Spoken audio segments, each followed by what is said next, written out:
Guys, मेरे इस YouTube channel technical market में आप सभी का स्वागत है। आज का मेरा टॉपिक है प्रोग्राम लिखना। यह मैंने डॉक्यूमेंटेशन सेक्शन में उसका एम लिखा है कि write a program to check whether the given number is palindrome और नॉट।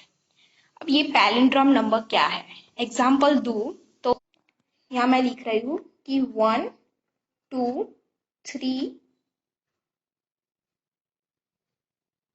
2 1, यानी कि हम 1 2 3 2 1 और पीछे से पढ़ेंगे तो सेम ही नंबर होगा 1 2 3 2 1। सिंपल यही है पैलिंड्रोम नंबर। दूसरा एग्जांपल दो तो 5 6 3 2 क्या लिखा मैंने 5 6 3 2, तो अब आएगा 3 6 और 5। तो क्या हो गया, मैं पीछे से पढ़ूंगी तो 5 6 3 2 3 6 5 और आगे से पढ़ूंगी तो 5 6 3 2 3 6 5।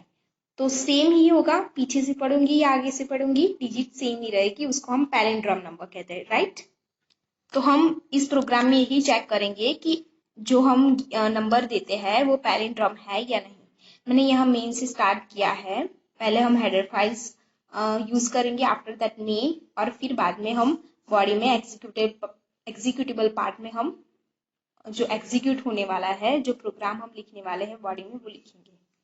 सो पहले मैंने यहाँ इंटीजर डेटा टाइप यूज किया है, नम फॉर नंबर, टेम्पररी के लिए टेम्प, कुछ भी ले सकते हैं आप, टी लिख सकते हैं, यहाँ एन लिख सकते हैं। लेकिन क्या है, अगर मैं जो मेन जो वर्ड्स है उसका शॉर्ट फॉर्म लिखूंगी, शॉर्ट वर्ड्स लिखूंगी, तो मुझे क्या ज्यादा समझने में आसानी हो जाएगी, राइट।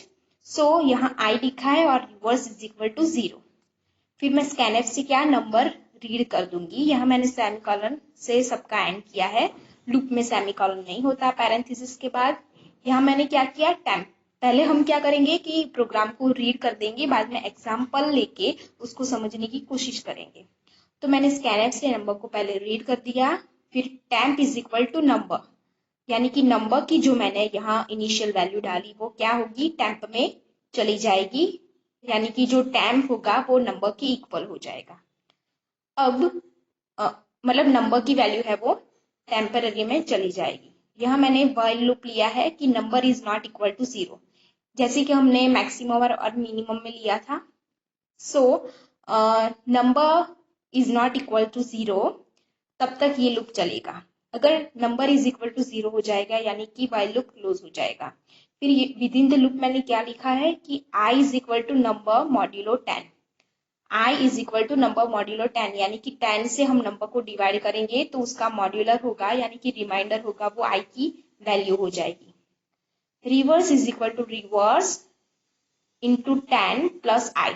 रिवर्स अभी 0 है इनिशियल, तो 0 इंटू 10 प्लस आई की जो वैल्यू है वो हम यहाँ लिखेंगे, प्लस कर देंगे। अभी हम एग्जाम्पल लेंगे तो ज्यादा पता चलेगा आपको। Number is equal to number plus number divide by 10, जो नंबर हमने लिया था उसको डिवाइड बाई 10 कर देंगे, यानी कि पिछली जो लास्ट डिजिट है, लास्ट मोस्ट डिजिट है, वो क्या हो जाएगी, उससे सेपरेट हो जाएगी। हमने देखा था पिछले वीडियो में कि डिवाइड से जो पिछले डिजिट होती है वो सेपरेट हो जाती है, मॉड्यूलस से हमें रिमाइंडर यानी कि जो लास्ट डिजिट होती है वो हमें आंसर में मिलती है। अब मैंने यहाँ आगे प्रोग्राम लिखा है कि printf reverse is equal to percentage d reverse. Reverse is equal to percentage d reverse, यानी कि रिवर्स प्रिंट हो जाएगा लूप में। ये सब लूप में ही है, लूप के बाहर ये प्रिंट अप होगा। और यहाँ मैंने इफ कंडीशन लिखी है, temp is equal to reverse. अगर टेम्पररी की वैल्यू रिवर्स के इक्वल हो गई तो क्या प्रिंट करना है, given number is palindrome as printf not palindrome number. Okay, so हम एक एग्जाम्पल लेके उसको आइडेंटिफाई, मतलब उसको देखते हैं, ज्यादा समझते हैं।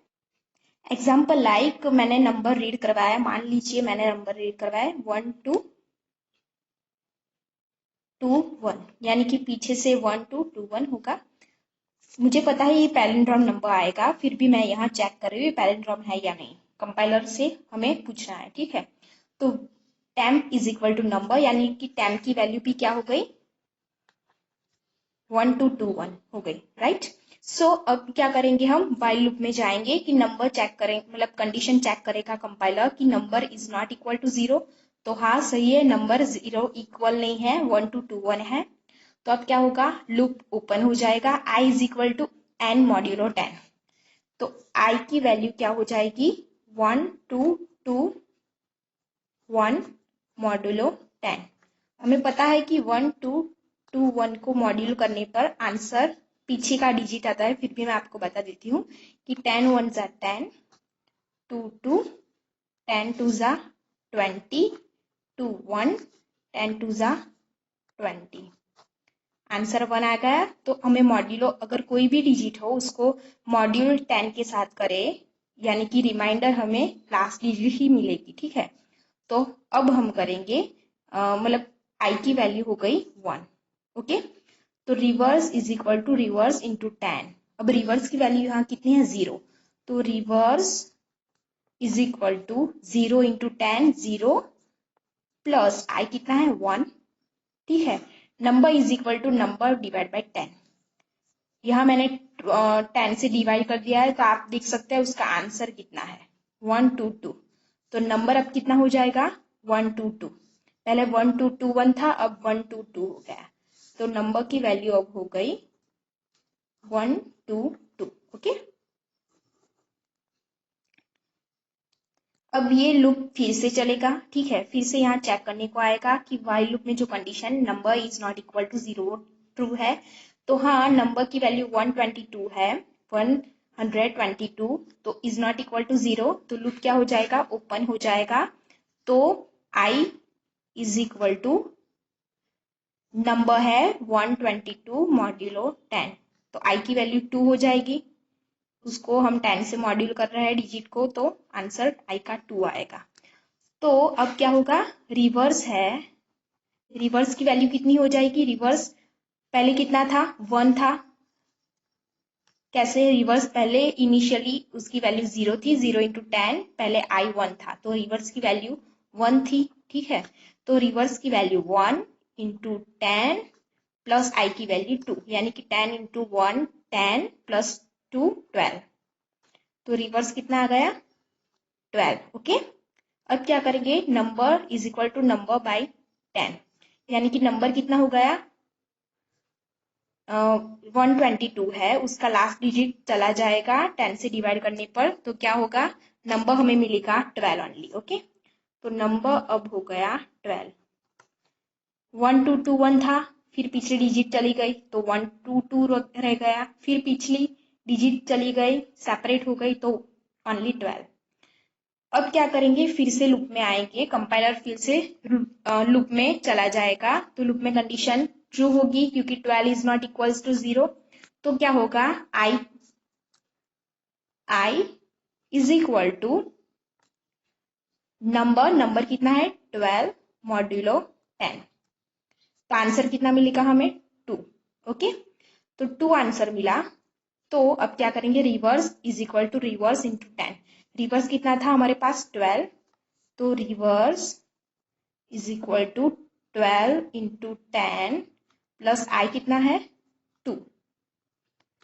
तो यहाँ 120 प्लस 2, तो 122 रिवर्स का आंसर आ गया, ठीक है। अब क्या करेंगे, number is equal to number divide by 10। तो 12 को 10 से डिवाइड करेंगे तो आंसर कितना आएगा, 1 ओनली, ओके। तो अब नंबर हो गया 1। अभी भी कंडीशन ट्रू हो रही है, 1 इज नॉट इक्वल्स टू 0। तो अब हमें पता है कि जो 1 है उसका मॉड्यूल 10 से नहीं हो सकता, तो आंसर कितना आएगा, अब यहाँ कोई भी डिजिट नहीं है, तो आंसर कितना आ गया, 0, ठीक है। अभी 0 आएगा, मतलब जब हम n नंबर है, नंबर को 10 से डिवाइड करेंगे, यानी कि 1 को 10 से डिवाइड करेंगे, तो इसका पीछे का डिजिट जो सेपरेट होने जा रहा है, तो ये सेपरेट हो जाएगा, तो 0 आएगा आंसर, ठीक है। तो यहाँ कंडीशन फॉल्स हो जाएगी कि while 0 number is equal to 0 हो गया, तो 0 इज इक्वल टू 0 हो गया, कंडीशन फॉल्स हो गई। तो हमें फाइनल आंसर रिवर्स का कितना मिला, पहले यहाँ 1 टू टू था, फिर बाद में जब 1 बचा, नंबर इज इक्वल टू 1 बचा, तो आंसर कितना मिल गया रिवर्स का 1 2 2 1। ओके, अब यहाँ हमें प्रिंट करवा देना है कि print f reverse, reverse print हो जाएगा। ठीक है, रिवर्स प्रिंट हो जाएगा और if temporary is equal to reverse, पहले हमने टेम्पररी में कौन सी वैल्यू, नंबर की जो इनिशियल वैल्यू थी, जो फर्स्ट वैल्यू थी वो डाल दी थी। तो अभी उसको हम कंपेयर करेंगे रिवर्स के साथ। अगर दोनों की वैल्यू इक्वल हुई तो प्रिंटफ क्या होना चाहिए, प्रिंट क्या होना चाहिए, गिवन नंबर इज पैलिंड्रोम। यानी कि टेम्पररी कितना था 1 2 2 1 था, और रिवर्स भी हमारा कितना आया 1 2 2 1, दोनों इक्वल हो गई तो नंबर इज पैलिंड्रोम। आप और कोई डिजिट ले सकते हो, एग्जाम्पल के लिए 1 3 9 2, ये पैलिंड्रोम है या नहीं आपको पता ही होगा कि पीछे से हम पढ़ेंगे तो सेम डिजिट आनी चाहिए, पर यहाँ नहीं आ रही है तो आंसर यही आएगा। फिर भी आप ट्राई कर सकते हो मैथमेटिकली कैलकुलेशन करके। अगर ये वीडियो आपको अच्छा लगे, इससे आपको कुछ सीखने को मिले, तो इसे लाइक शेयर और सब्सक्राइब जरूर करना। अगले वीडियो में हम कुछ और सीखने को लेके आएंगे। आज इतने तक ही, थैंक यू।